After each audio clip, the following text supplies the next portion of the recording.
Welcome to the Fear Not podcast. I'm your host, Victor. Thanks for watching or listening to this podcast. We will talk about the fear in our lives and why it is holding us back from achieving our purpose and just enjoying life. For me, fear has been, like for a lot of you guys out there, something that has been holding me back from doing things like this, starting a podcast, from changing my coaching instead of just working one-on-one with people offline to working with people online and helping them creating a better life for themselves, not only in fitness and in health, but also mindset and mental health. What I want to share with you are all of the things, or a lot of the things that I've been gone through myself. We will, of course, once in a while talk to other guests and discuss certain topics. And the things that I really like to talk about are subjects around religion, spirituality. And in this podcast, one of the first, I want to address that a little bit. We're not going to go all in depth on every episode, but yeah, I mean, one of the things that I've written down is, and it's not true at this point, but I've had these moments, and it was the title, The Moment That I Started Living Without Fear. The moment when you can start living without fear is the moment that you don't think about consequences of things that you do in your life. Fear is there to protect us in scary situations. If you look at it from our ancestors, who probably had to fight a lot more than we have to do these days, whether it's with wild animals or other predators, maybe with other tribes to protect their women and children, then fear comes in handy.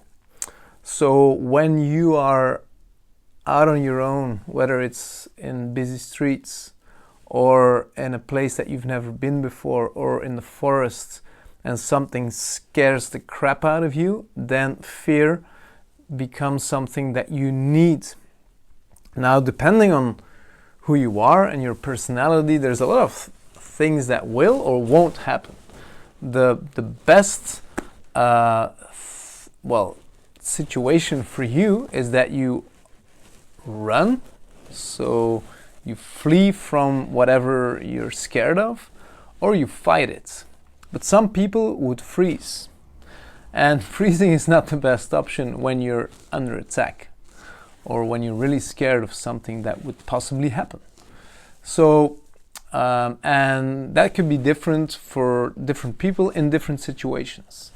But the best thing, and that's why we've been sort of programmed that way, is that you should be able to flee or fight in certain situations.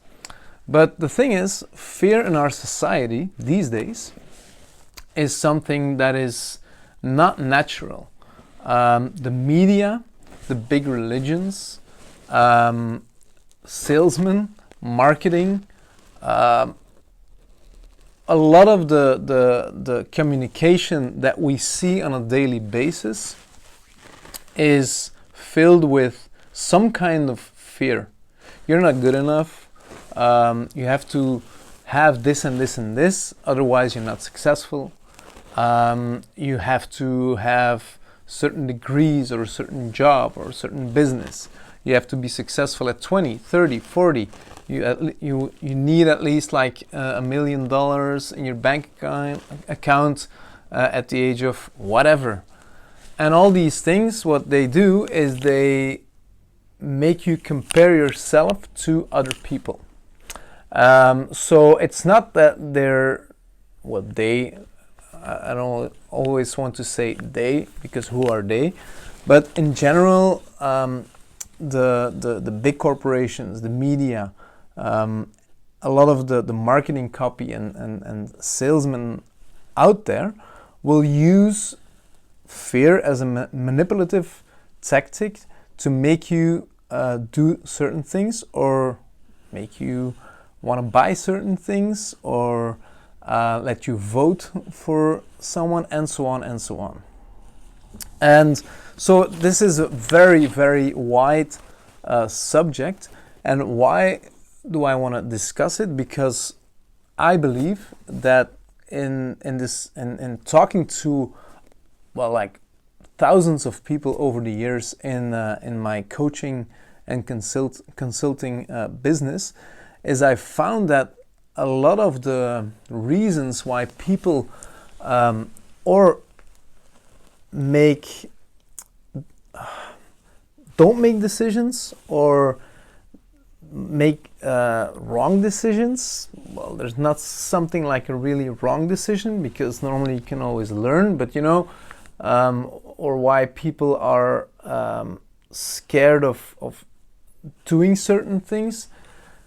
It almost always has to do with fear.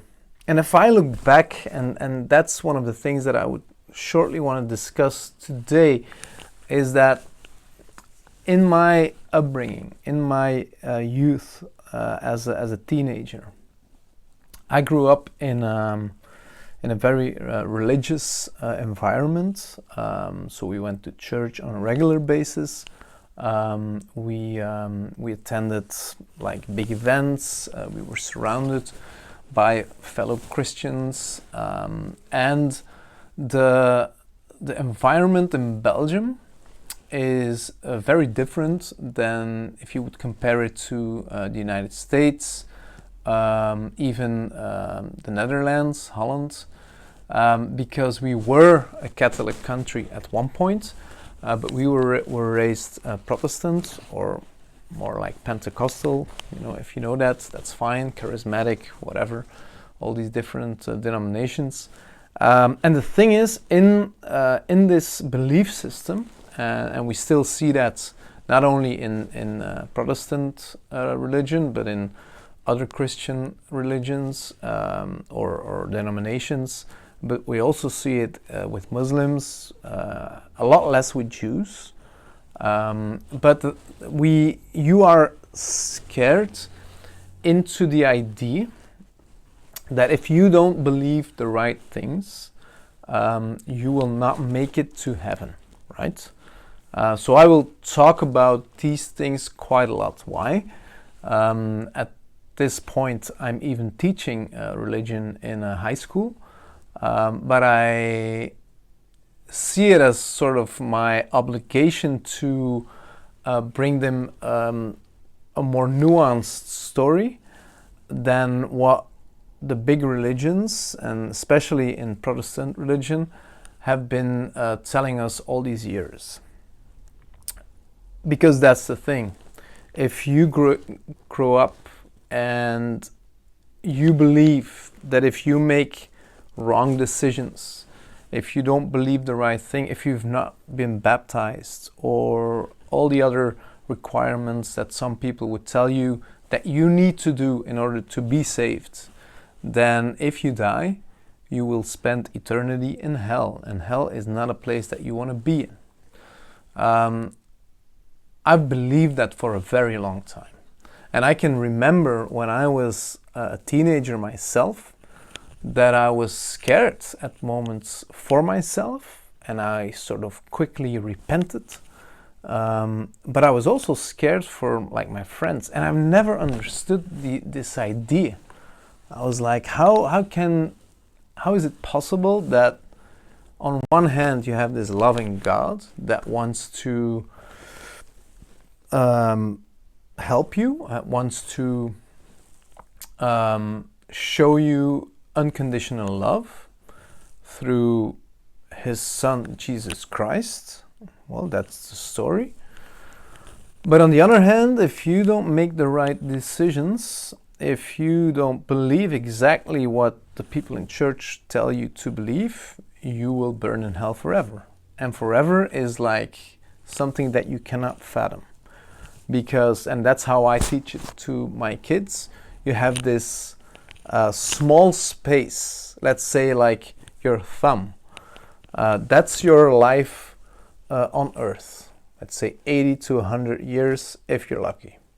And then everything that you see and will ever see is eternity, forever and ever. So this, in comparison to everything that I only see in this room, is like crazy. So you have this much time to make the right decisions in order to get to one place or the other for an amount of time that is incomprehensible. And in the background of my head, it never really made a lot of sense, but I was scared again to speak about it, because in the churches that I grew up in, they didn't talk about these things. They never questioned it. So I'm not going to say that my youth was surrounded by this thinking all the time. That's not true. I had a pretty good youth and I had fun and all these things, but at points in my life, and then when you go like to these big meetings, their heart for most of these people, I believe, is, I mean, they do it out of love, but the way they bring it is not really loving, if you know what I mean.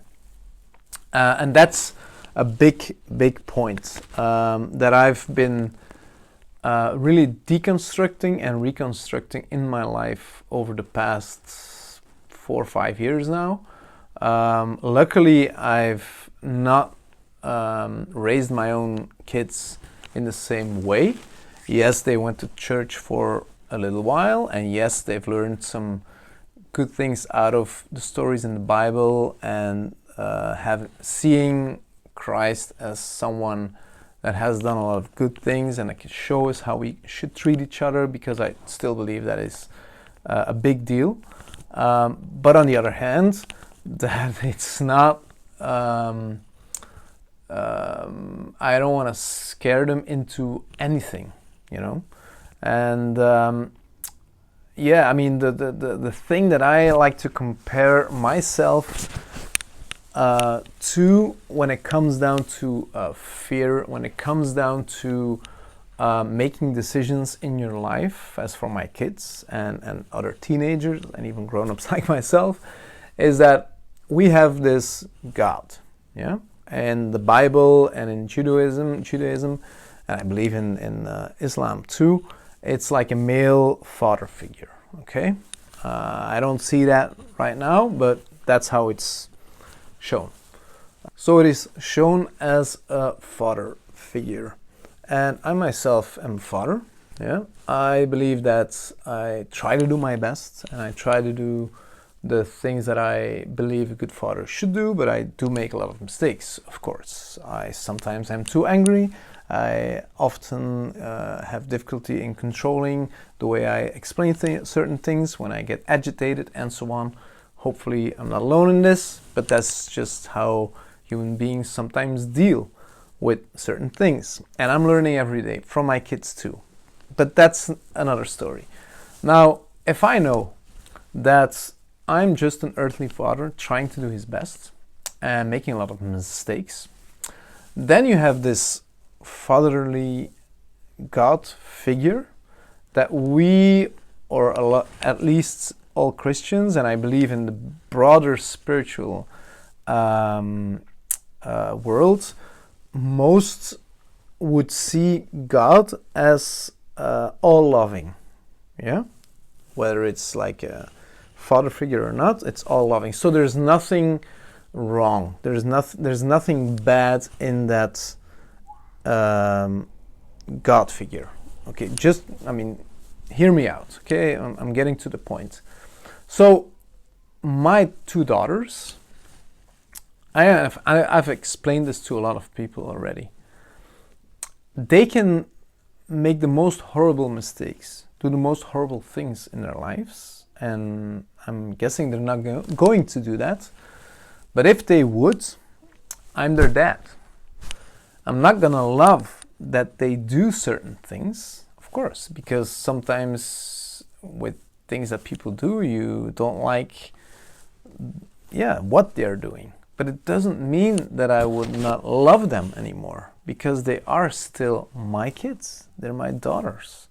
They're my own blood, to say so.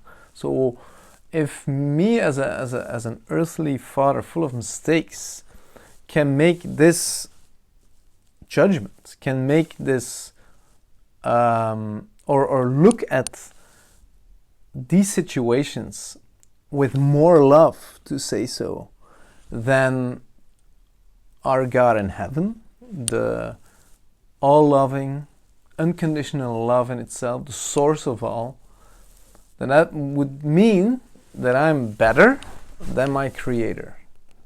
And the Christians would say that's blasphemy. Well, I don't believe that is true. I mean, me as the human form here, making the mistakes that I'm making, I'm not better than the source that is in me. So why would it be possible that this God would send me or my daughters, or anyone for that matter, who believes or doesn't believe, after a short amount of time, to a place that is full of agony and burning and whatever, all these things, for the rest of their time, ever and ever and ever, suffering. That's crazy, that is absurd. And I know a lot of Christians out there and a lot of Muslims out there would disagree with me. I've heard people say, yes, but everyone will have a chance to make the right decision at one point in their life. Okay, maybe that's so. But then it has to be that obvious and that clear. And if it's that obvious and that clear, everyone will choose the right thing. It's like that. So that's the thing. So in religion, in spirituality, in a lot of the broader narratives that we've been grown up in, fear has been a very, very big driver of our society.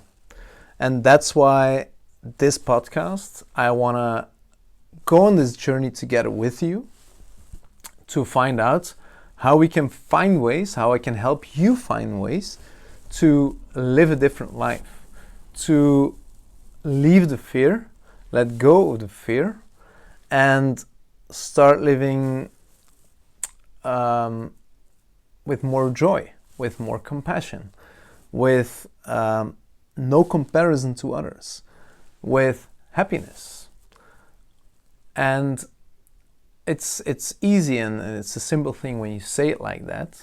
It's sometimes a lot harder to get there, because it's not only you, but it's been your parents and your parents' parents and so on, all these generations. And we have that more or less in our DNA, I guess, in our soul even. We carry a lot of these things with us. And I do believe that we are in one big, enormous awakening of humanity. And it can be our choice. It can be our collective purpose to get rid of the fear. And for all you people that read the Bible or see themselves as Christians, I don't know where it says that, but it says that love drives out all fear. It's probably Jesus that said it himself. So if that is the case, then we should let go of all the dogmas, all the thoughts, all the things that we teach in church or whatever that have people living in fear. It's that simple. So yes, that's what I want to talk with you guys about. Now leave in the comments what you believe is the biggest fear in your life. What has been the biggest thing that's been holding you back to live happily, joyful, peaceful? Don't forget to also like this episode and follow me and share it if you enjoyed it. I love to connect with all of you guys. As I said, I've always been in coaching, still am. If I can help you guys with anything, then please let me know. But first of all, I want to share all the things that I've learned, discovered, tried out to make sure that we can live without fear. And that we can help each other awaken further in this time on earth that we have. Yes, thanks for watching. Thanks for going on this journey with me. Make sure to put on the bell notifications for the next episodes. Hope to hear from you guys and talk soon. Have an awesome day. Bye-bye.